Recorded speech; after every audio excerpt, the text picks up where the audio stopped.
Tardes. Esta vez este, el video va a tratar sobre la libertad antes del liberalismo por Quentin Skinner. Pero antes de entender el autor, bueno, antes de entender la obra, debemos de entender al autor. Quentin Skinner nació el 26 de noviembre de 1940 en Oldham, Inglaterra. Es un historiador británico del pensamiento político moderno, mejor conocido por su trabajo sobre la metodología de la investigación histórica, el republicanismo y las teorías de Nicolás Maquiavelo y Thomas Hobbes. El padre de Skinner fue administrador colonial y su madre es una ex maestra de la escuela. Skinner estudió historia en Gonville y Claus College, la Universidad de Cambridge, donde obtuvo una licenciatura en 1962 y una maestría en 1965. Permaneció en su alma Permaneció en su alma mater durante la mayor tiempo de su carrera. Se desempeñó como profesor asistente y profesor de Cambridge de 1965 a 1974. Fue un miembro del Crystal College de 1962 a 2008 y después de pasar 5 años como miembro en el Instituto de Europeos de Estudios de Princeton, Nueva Jersey, del 74 al 79. Skinner reanudó su docencia en Cambridge como profesor de la teoría social y política en 1979, más tarde como profesor regius de la historia moderna de 1996 a, a 2008. En 2008 fue nombrado como profesor Barber de Bergman de Humanidades en la Universidad de Queen Mary, Londres. Skinner también ocupó numerosos cargos como profesor visitante, entre ellos la Universidad Nacional Australiana, la Universidad de Harvard y el Colegio Francés.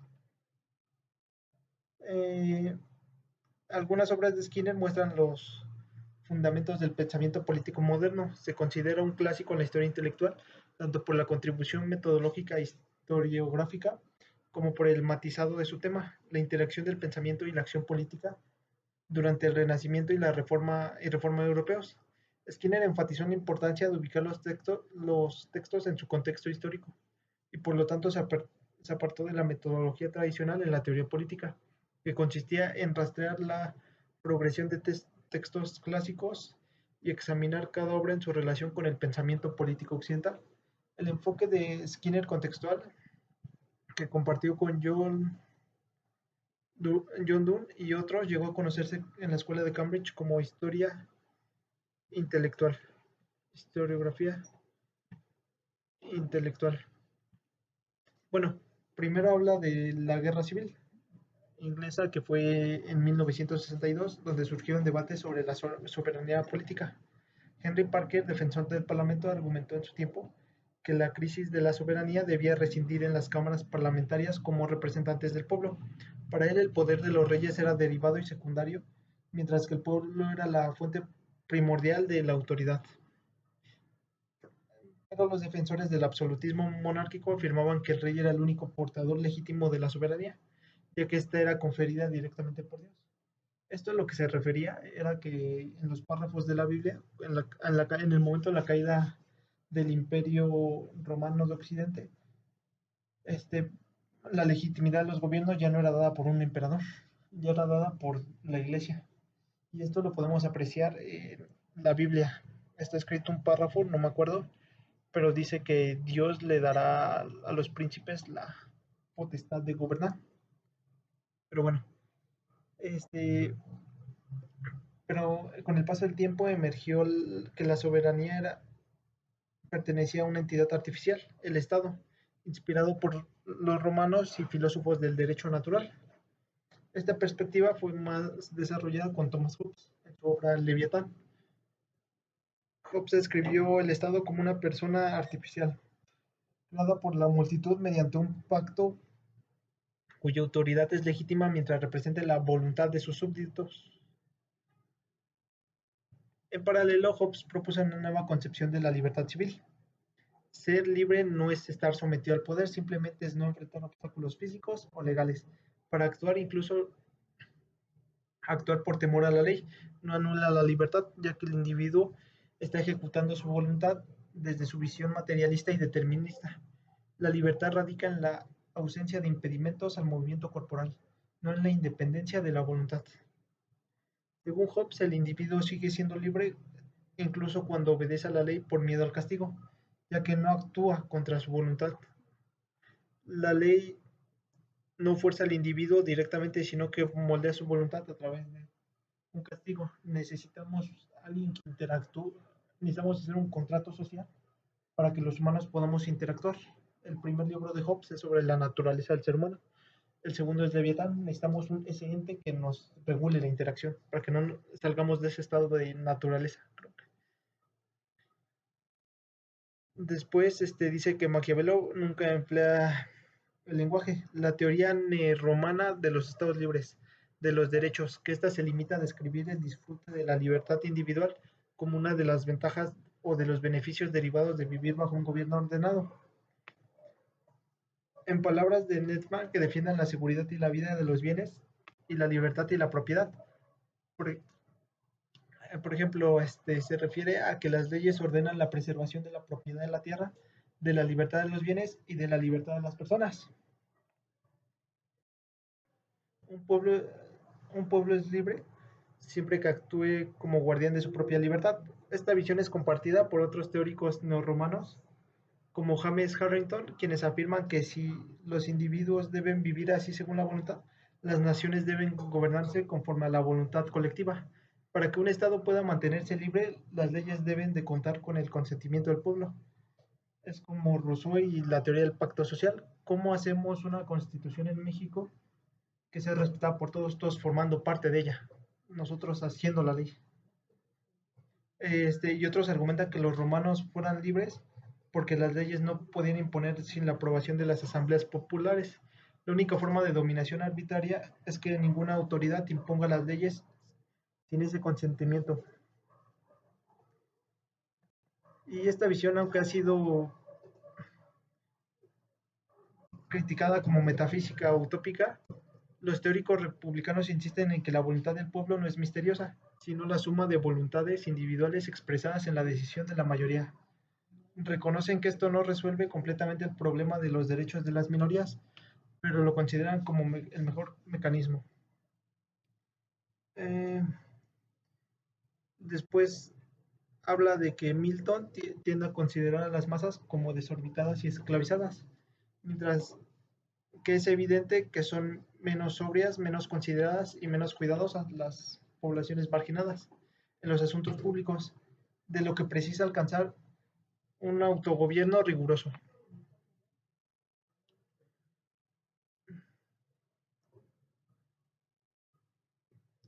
Después habla de Sidney con su estilo aristocrático que niega la viabilidad de una democracia por donde el pueblo gobierne directamente. En cambio, él y otros pensadores coinciden en que lo más práctico en una república representativa es donde el pueblo elija a los legisladores más virtuosos y respetados, que gobiernen los pocos y mejores, tipo aristocracia. Sin embargo, surge una fuerte advertencia que forma parte de ese cuerpo legislativo en Inglaterra. Defienden que la Cámara de los Comunes representa adecuadamente al pueblo y sostiene que una república sin monarquía ni cámara es el mejor gobierno posible, manteniendo esta posición incluso en sus años. En contraste, Harrington critica esta visión argumentando que es solo un órgano con funciones legislativas y ejecutivas, y esto concentra demasiado el poder. Retoma su famosa analogía del pastel para subrayar la necesidad de separación entre poderes. Una cámara popular, tipo gobierno mixto de Polibio, la voz del pueblo, la voz de los oligarcas y la voz del monarca. Bueno, tras la restauración de la...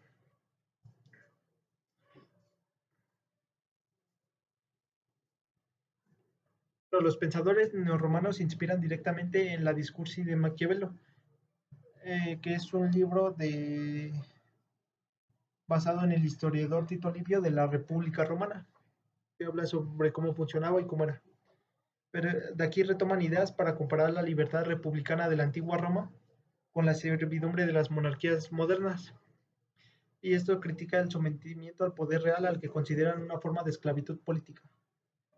El análisis fundamenta la tradición jurídica romana, especialmente en el digesto donde no se establece que la libertad se define a la oposición de la esclavitud. La esclavitud, a su vez, no se entiende tanto como el ejercicio directo de la violencia, sino como una condición jurídica de estar sujeto del poder a otro, es decir, no tener jurisdicción sobre uno mismo. Bueno, la libertad en los antiguos se refería a que alguien es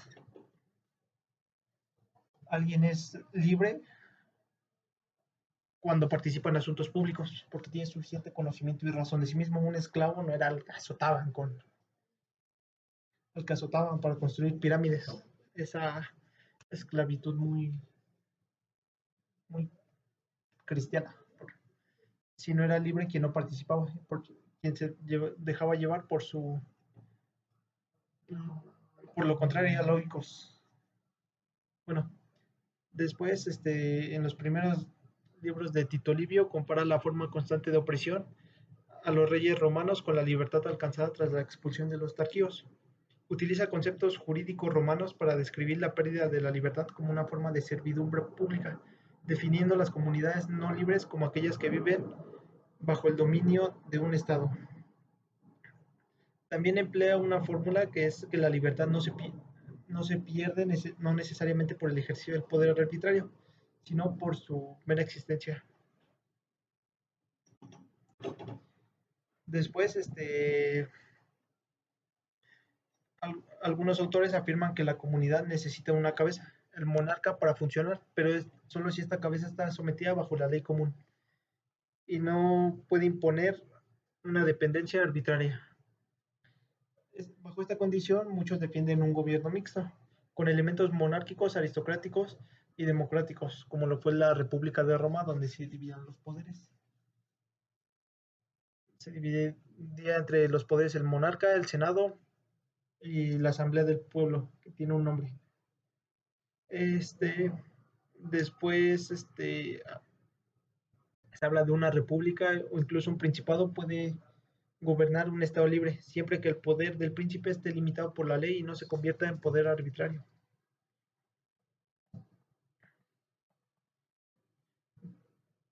Después, algunos escritores criticaban a los monarcas sobre que se rodeen de cortesanos serviles y clérigos dependientes del tronco, lo que fomentaba la corrupción y el clientelismo, pero su mayor preocupación es que los reyes inevitablemente buscarían aumentar el poder arbitrario, lo que pone en peligro las libertades del pueblo. Por eso concluyen que solo una república permite garantizar la libertad pública. Este pensamiento se puede encontrar con Maquiavelo y Faustino, quienes afirman que la república es superior porque promueve un bien común. De hecho, esto es uno de los errores al malinterpretar a Maquiavelo, ya que en uno de sus libros, no me acuerdo cuál, creo que era Discurso sobre la primera década de Tito Livio, habla sobre que un principado avanza más rápido si es dirigido por el pueblo, no por reyes. Después habla de que el pensamiento republicano clásico fue propuesto por Maquiavelo. Eh, y, y que la libertad no consiste en estar sujeto en arbitrario, sino ejercer coacción de forma directa. El simple hecho de que pueda ejercer la voluntad de un superior convierte a un individuo en un esclavo y también una nación, no solo un individuo. También estuvo en el centro de pensamiento de los republicanos ingleses del siglo XVII. Ellos veían con preocupación el poder discernal del rey, especialmente su capacidad de actuar al margen del parlamento. Este, Después, John Milton argumenta que otorgar al monarca el control exclusivo de la milicia equivale a entregar todas las libertades y leyes del pueblo, pues un ejército es independiente del control civil, puede someter la ley a su voluntad. Esta crítica explica un principio fundamental del republicanismo neorromano, que la existencia de un ejército permanente es incompatible con la libertad civil, ya que ofrece al gobernante un instrumento de coacción arbitraria.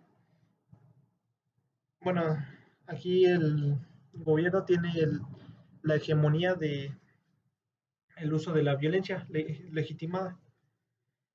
Bueno, después habla de cómo los pensadores neorromanos sostienen que la libertad es mantenerse en un sistema de poder discrecional. donde las leyes son hechas por el pueblo o sus representantes. Todos los gobernados están sujetos a la ley, pero aquí hay un problema, que no, quien, quien hace la ley está por encima de la ley. Está muy curioso ese caso. Bueno, y que también no se depende de la voluntad de un gobernante para ejercer los derechos civiles. La libertad individual también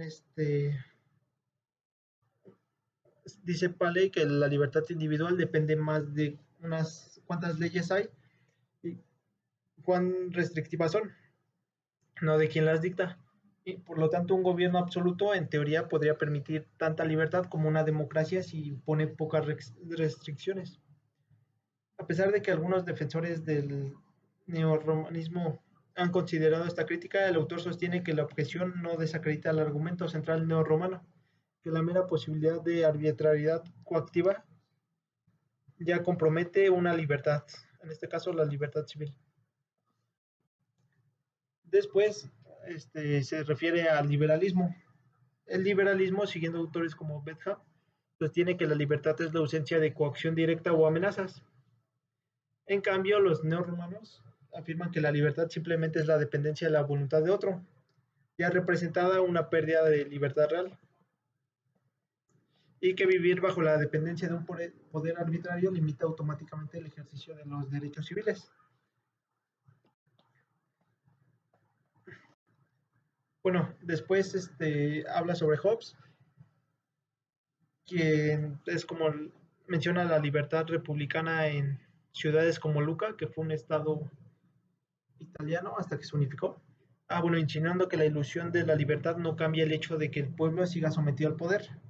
Frente a esta crítica, algunos argumentan que no es suficiente con que no se use la fuerza. La existencia de un poder que pueda imponer su voluntad ya genera servidumbre, porque está por arriba de todos los demás. El famoso Leviatán de Thomas Hobbes.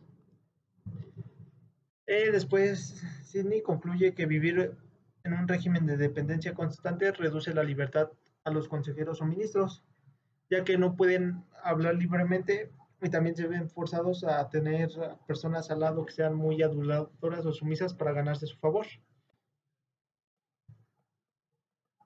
También subraya que no siempre es consecuencia de que eh, la habilidad más importante es pleitesar al poder. Este comportamiento no es consecuencia de coacción directa o amenazas explícitas, sino más una dependencia por sí sola que genera pérdida de libertad, pues las personas subordinadas se comprometen a los caprichos del gobernante. Después habla sobre el auge y la caída de la teoría de la libertad civil. Este, la libertad civil corre el riesgo de traicionar los principios de su enfoque como historiadores. Su perspectiva busca ir más allá de los clásicos, sugiriendo historiadores del pensamiento político deben considerar tradiciones y estructuras más amplias, en las que estos textos se centran en lugar de solo centrarse en un índice canónico. En contraste, con la ortodoxia, a los años 60 se consideraba que la investigación debía centrarse únicamente en textos importantes. El autor defiende que la historia del pensamiento debería contextualizar en estos textos en sus tradiciones históricas y los problemas políticos. Bueno, esto también después el autor se refiere a la idea de Estado como una persona artificial que ejerce soberanía. Destaca que aunque este concepto ha sido fundamental en la política occidental, muchos lo usamos sin entender el verdadero significado. Proponer de los historiadores romanos un pensamiento que ayuden a esclarecer estos conceptos olvidados por nuestra comprensión del poder público y de los términos políticos actuales. Esta reflexión no es nueva y está relacionada con el trabajo de F. W. Mettler, quien exploró en su teoría de corporaciones y cómo estos conceptos son esenciales para entender la Constitución británica. El Estado es una idea muy abstracta, no podemos medir el Estado, no podemos pesar al Estado y debemos de aprender a través de ir conociendo, leyendo y viendo cómo se refieren a los autos. No es una figura bueno, no es una figura física que podamos ver.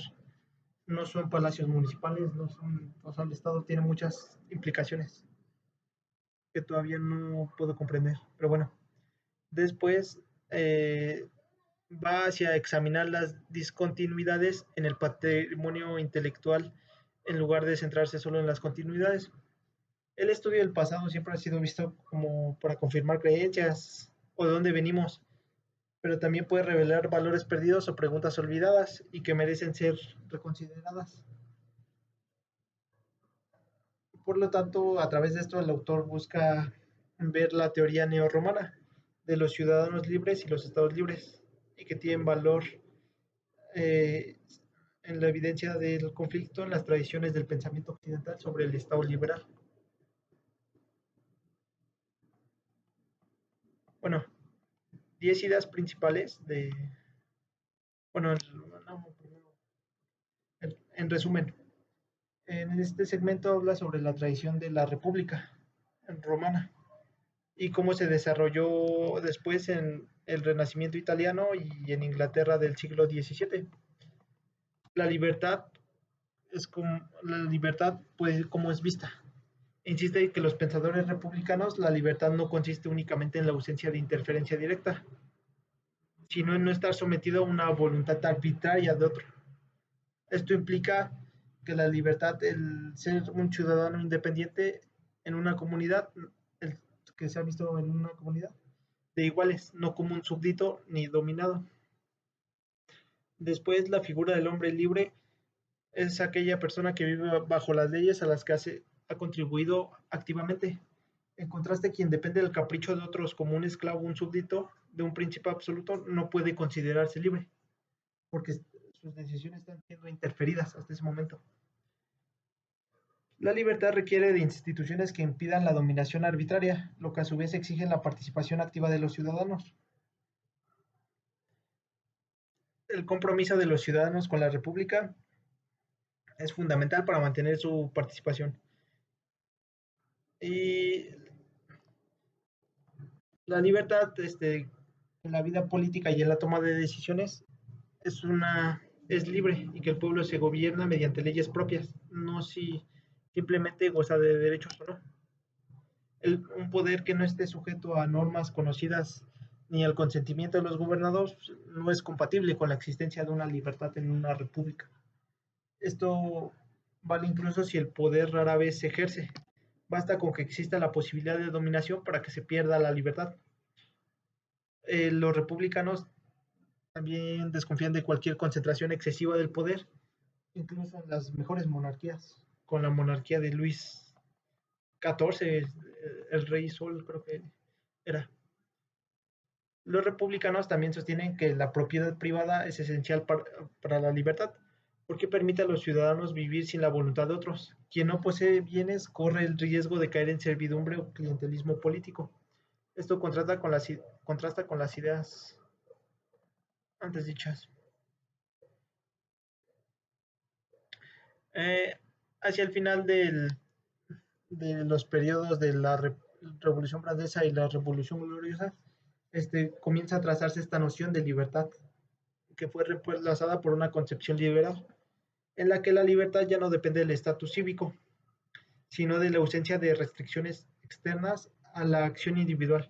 Esta transición se vio favorecida por cambios estructurales del Estado, el auge del comercio y la consolidación de una noción de soberanía más centralizada. Bueno, después habla del valor del republicanismo. Skinner sugiere que el republicanismo ofrece una alternativa valiosa al liberalismo moderno, sobre todo frente a las formas sutiles de dominación estructural, como los tipos de dependencia que pueden llegar a tener algunas personas, ya sea económica, de este tipo de dependencias que vemos mucho en estos días. Bueno, también un concepto importante es que el concepto que tenemos actualmente de libertad es entendido como no interferencia, pero no es la única forma posible de concebir este concepto del liberalismo. Y dice que no es necesariamente el único, hay más y pueden ser peores o mejores, dependiendo. Y bueno, eso es todo.